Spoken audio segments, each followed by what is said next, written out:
Jesus went on toward Jerusalem. He sent 2 disciples ahead. Go into that village over there, he told them. As you enter it, you will see a young donkey tied there that no one has ever ridden. Untie it and bring it here. So they brought the colt to Jesus and threw their garments over it for him to ride on.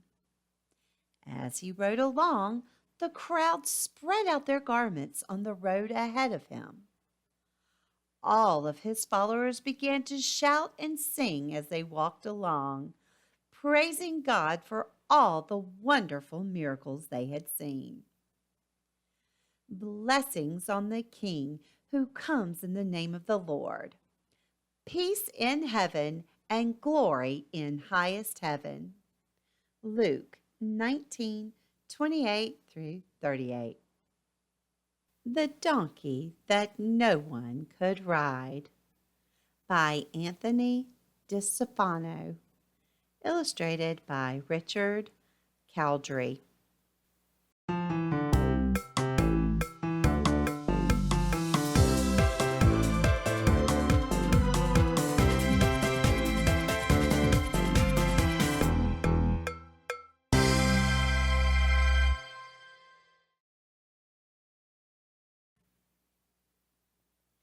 There once was a donkey, young, weak, and small, so weak he could carry nothing at all. Even when children sat on his hide, he'd wobble and tumble and fall on his side. No matter how much he tried or he cried, this was a donkey that no one could ride.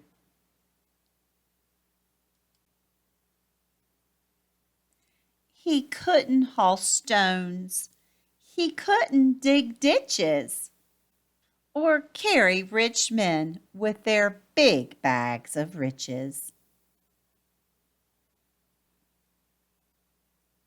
He couldn't pull carts with huge bales of hay. Just lifting a feather would make his legs sway. No, this donkey was useless, no good at all, too puny, too shaky, too scrawny, too small.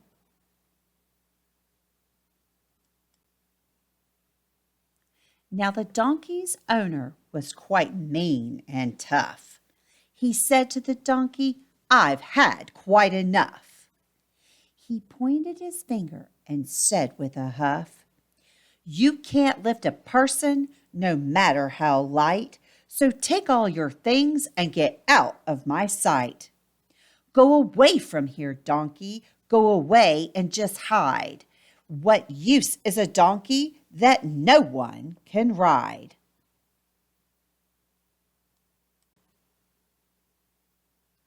So the donkey was led to the far edge of town, pulled by his neck, with his head hanging down. He was tied to a post on a small dusty road and left all alone while his tears overflowed. Left all alone and wondering why he was born to be weak and born to be shy and born to be frightened and born to cry. Just then 2 men appeared alongside the post in the village where the donkey was tied. They came without warning on that fateful day. They came and untied him and took him away. The donkey was frightened. He said to the men, "Where are we going?" And then said again, "Where are we going? And what about me? Please leave me alone and just let me be."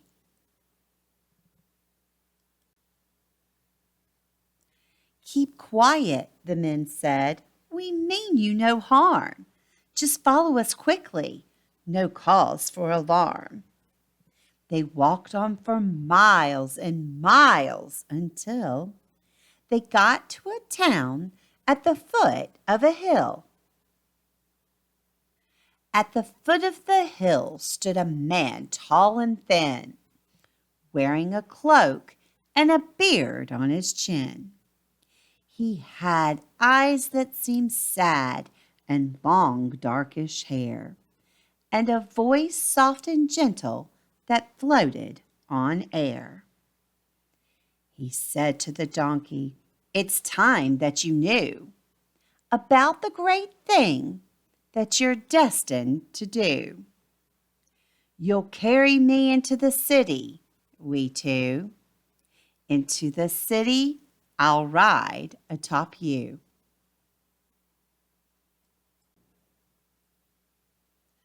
"What's that you say?" cried the donkey with dread.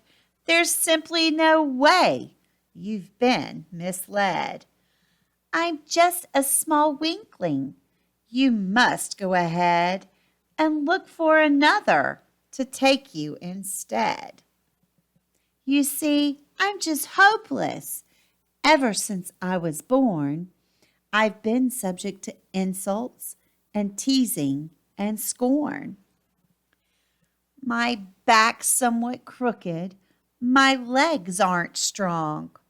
I'm just a big failure who does everything wrong. Won't you believe me?" the sad donkey cried. "Just leave me alone and cast me aside. I'm just a poor donkey that no one can ride."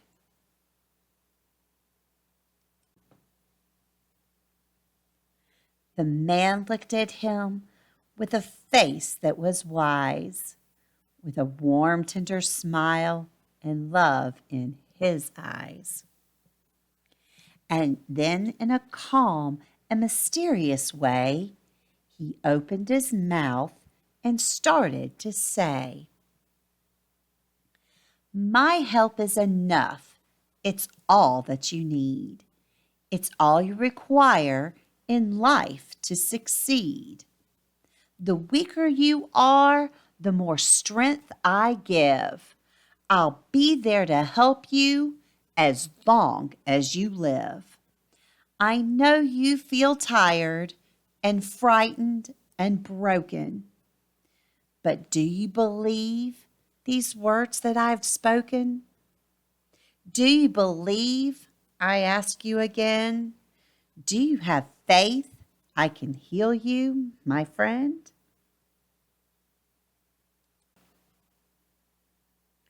For some reason, the donkey was sure that he knew. The words the man spoke were honest and true. They were said with such kindness and caring and love. It seemed that they came from heaven above. The donkey burst out, "I believe that it's true. I believe," he repeated. "I believe, yes, I do." The man stretched his hand out and closed both his eyes. And then, to the little donkey's surprise, he felt a sensation he couldn't control from the top of his head right down to his soul.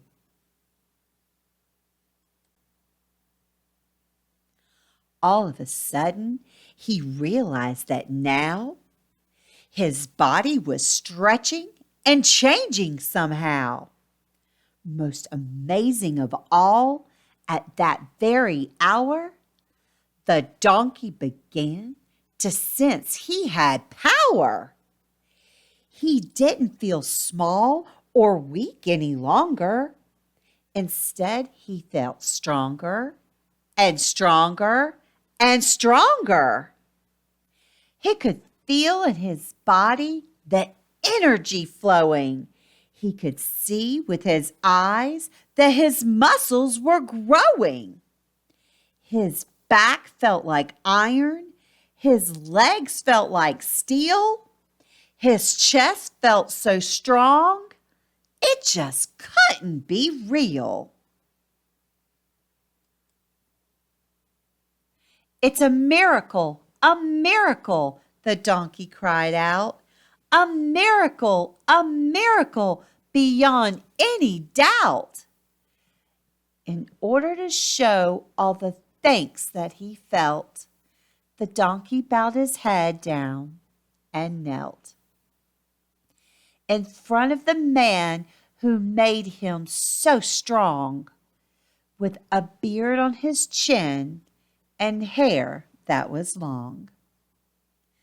The man looked upon him with sorrowful eyes, then sat on his back and told him to rise.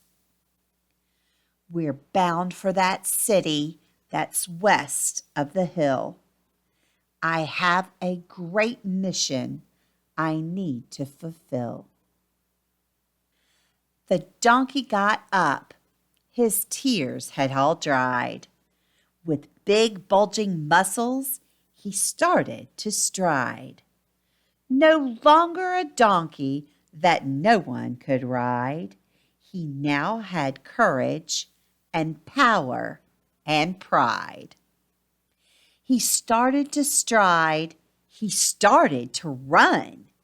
He couldn't believe he was having such fun. With a clippity-clop and a clippity-clop, he kept right on going with no need to stop. But as they drew near to the gate of the town, the donkey could hear a very strange sound. The curious noise made him perk up his ears. What could it be? It sounded like cheers. Soon crowds of people came into sight, shouting and waving their arms with delight. They were cheering the man and giving him praise, yelling hosannas and crying hoorays. It was amazing to see the love they expressed. They called him a prophet and said he was blessed.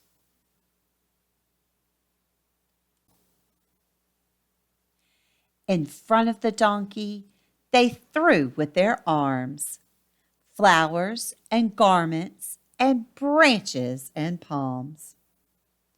They laid all these down and started to sing, calling the man a savior and king.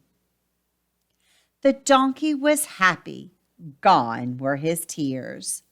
Never had people sung in his ears.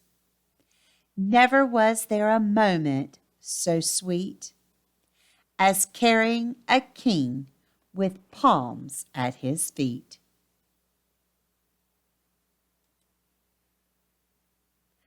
And all his life after, the donkey rejoiced that the king had made such a wonderful choice. To help with the greatest mission of all, the king used a donkey, young, weak, and small.